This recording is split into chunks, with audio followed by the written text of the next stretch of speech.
Hello friends, आपका स्वागत है मेरे YouTube channel DC online biology में।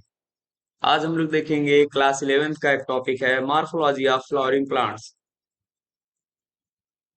इससे पहले हम लोगों ने लेक्चर में देख लिया था कि फाइब्रस रूट सिस्टम क्या होता है, टैप रूट सिस्टम क्या होता है। इसका हमने देखा, समझा और इसके फोटोज भी देखे। आपको नीट का प्रिपरेशन करने के लिए, नीट जैसे एग्जाम की तैयारी करने के लिए या दूसरे कॉम्पिटेटिव एग्जाम की तैयारी करने के लिए एनसीईआरटी को लाइन बाय लाइन पढ़ना होता है। और जितने भी नीट एस्पिरेंट्स हैं उनको हम सलाह देना चाहते हैं कि वो सब एनसीईआरटी को खास करके बायोलॉजी के लिए लाइन बाय लाइन पढ़ें। बिना लाइन बाय लाइन पढ़े कभी भी उनका सिलेक्शन हो नहीं सकता। और ये मात्र एक चैनल है जो आपको एनसीईआरटी की हर एक लाइन को एक्सप्लेन करता है, हर एक लाइन के बारे में बताता है। हमने एनसीईआरटी को बहुत करीब से पढ़ा है, इसीलिए हम आपको भी पढ़ा सकते हैं, बता सकते हैं और हर एक लाइन का मतलब समझा सकते हैं। तो अगर आपको ये वीडियो हमारा पसंद आता है तो चैनल को सब्सक्राइब करें, वीडियो को लाइक करें और शेयर करें। स्टार्ट करते हैं आज का ये सेशन। इससे पहले के लेक्चर में हमने देख लिया था कि फाइब्रस रूट सिस्टम क्या होता है। अब हम देखेंगे इसके आगे की कहानी। चलो फ्रेंड्स, शुरू करते हैं आज का ये वीडियो सेशन। और हम बढ़ जाते हैं थोड़ा सा एक कदम आगे और देखते हैं फाइब्रस रूट सिस्टम के आगे एनसीईआरटी हमको और क्या बताना चाहती है। चलो कुछ चलते हैं फाइब्रस रूट सिस्टम के और आगे। यहाँ पर आपने देखा था, कल की वीडियो में आपने देखा था कि वुड प्लांट जो थे वो कैसे फाइब्रस रूट सिस्टम को बनाते थे। तो आज हम लोग यहाँ से स्टार्ट करेंगे। In some plants like grass,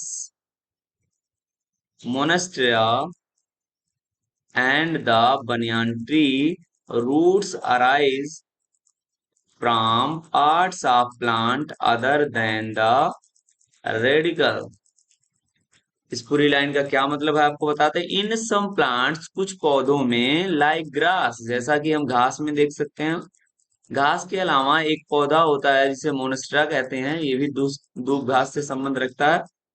and banyan tree, और बनियान ट्री को आप जानते होंगे। बनियान ट्री क्या है? बरगद का पौधा है। ठीक है। तो क्या कह रहा है, कुछ पौधों में जैसे घास, मोनेस्ट्रा और बरगद के पौधों में root arise from the part of plant other than the radicle. तो इस बनियान ट्री में, घास में या मोनेस्ट्रा में जो जड़ें होते हैं वो रेडकिल के अलावा, रेडकिल के बारे में कल हमने बात कर लिया था, वो रेडकिल के अलावा किसी दूसरे पार्ट से, किसी दूसरे हिस्से से अराइज होते हैं, मतलब निकलते हैं। इस लाइन का क्या मतलब हुआ? कुछ पौधों में, जैसे हम ग्रास में देखें, मोनेस्ट्रा में देखें या बनियान ट्री में देखें, बरगद के पेड़ में देखें, जो जड़ें होते हैं वो रेडकिल के अलावा, रेडकिल क्या था? सीड, ब्रूड में कुछ कोशिकाओं का समूह पाया जाता था जो किसका निर्माण करती थी? जड़, रूट बनाने का काम करती थी, जड़ बनाने का काम करती थी। इन्हीं को रेडकिल का नाम दिया जाता था। तो बनियान ट्री में या ग्रास में, मोनेस्ट्रा में क्या होगा, जो रूट है वो रेडकिल के अलावा किसी दूसरे पार्ट से, दूसरे हिस्से से, किसी ब्रांच से, किसी शाखा से बनता है। और इस प्रकार के रूट को नाम क्या दे देते हैं? एडवांटिशियस रूट का नाम देंगे। क्या नाम देंगे? एडवांटिशियस रूट का नाम देंगे। सिंपल सा मतलब है। अगर कोई आपसे पूछता है कि एडवांटिशियस रूट क्या होता है, अपस्थानिक जड़ें क्या होती हैं, तो आप बताएंगे रेडकिल के अलावा पादप के किसी दूसरे भाग से उत्पन्न होने वाली जड़ों को एडवेंटिशियस रूट का नाम देते हैं। एक बार फिर से एनसीईआरटी की लाइन पढ़ लेते हैं। इन सम प्लांट्स, कुछ पादपों में, लाइक ग्रास, जैसा कि आप ग्रास में देख सकते हैं, मोनेस्ट्रा में देख सकते हैं, बनियान ट्री में, बरगद के पेड़ में देख सकते हैं, रूट जो है वो अराइज होता है कहाँ से? पौधे के दूसरे भागों से। किसके अलावा? रेडकिल के अलावा। रेडकिल के अलावा पादप के दूसरे भागों से अगर जड़ निकलता है तो उस जड़ को क्या नाम देंगे? एडवेंटिशियस रूट का नाम देंगे। उम्मीद करते हैं कि आपको बातें समझ में आ गई होंगी। अगर आपको समझ में आ गया है तो अगली लाइन ले लेते हैं। तो क्या आपको एडवेंटिशियस रूट समझ में आ गया? चलते हैं आगे, चलते हैं। दूसरे कलर का पेन ले लेते हैं। हमारे पास ढेर सारे पेन है, कोई दिक्कत नहीं है। चलो आगे बढ़ते हैं। यहाँ पे थोड़ा सा स्क्रॉल कर लें इसको।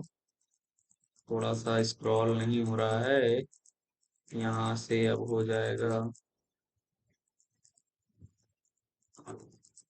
आगे। तो पहले यहाँ पे जो मार्क मैंने कर दिया उसको हटा दें तब काम करेगा। ठीक है। ये गड़बड़ हो गया फ्रेंड्स।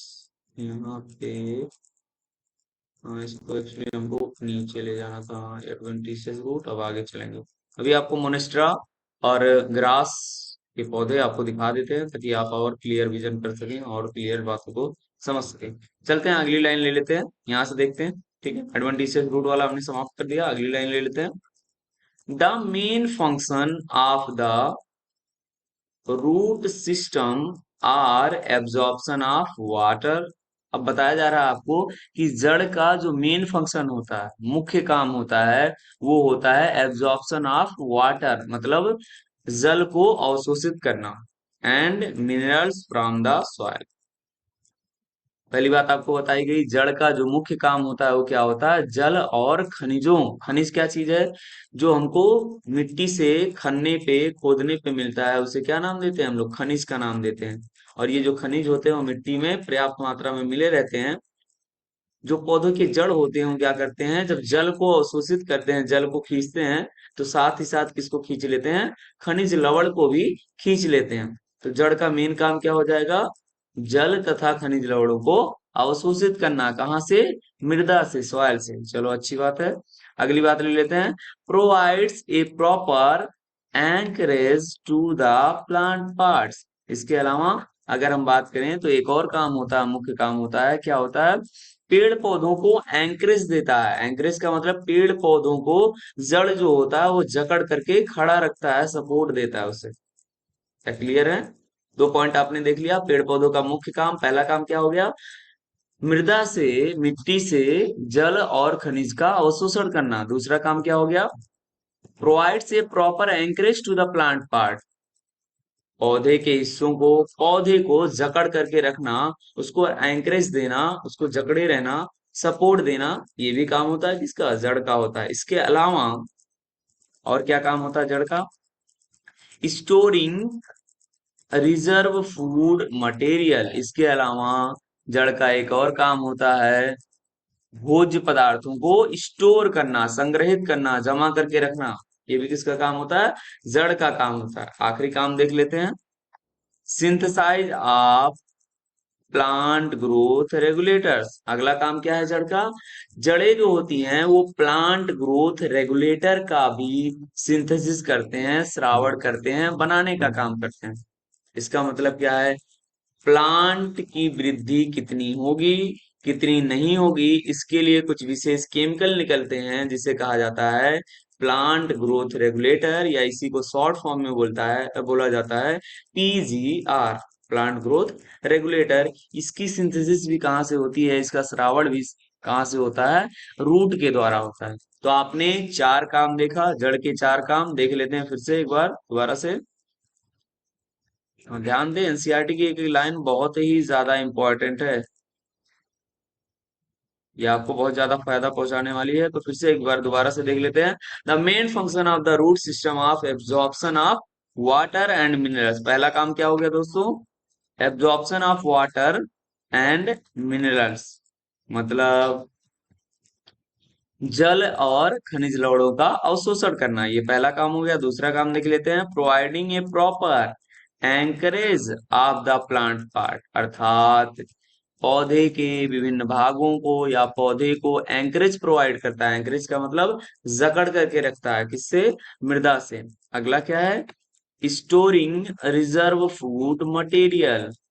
अगला काम क्या है कि जो फूड मटेरियल है, खाद्य पदार्थ जो पेड़ पौधे में होता है, पेड़ पौधे में प्रकाश संश्लेषण की क्रिया द्वारा जो भोज्य पदार्थ बनते हैं उनको स्टोर करने का, जमा करने का काम होता है किसका, जड़ का। तीन काम हमने देख लिया, चौथे को निपटा देते हैं, synthesis of plant growth regulators.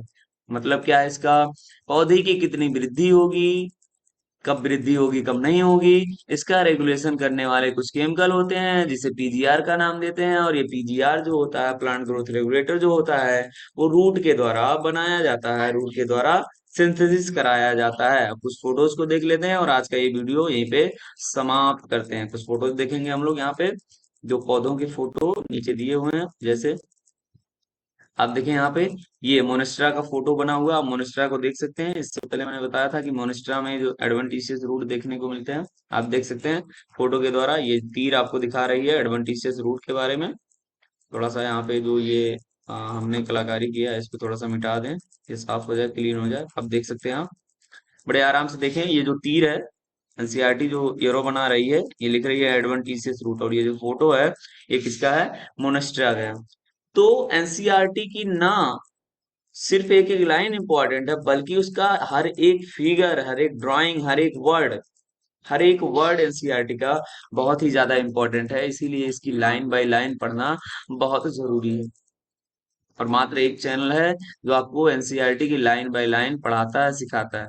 उम्मीद करते हैं आपका ये वीडियो पसंद आया होगा। अगर वीडियो आपको पसंद आता है तो चैनल को सब्सक्राइब करें, वीडियो को लाइक करें और अपने दोस्तों में शेयर करें। धन्यवाद।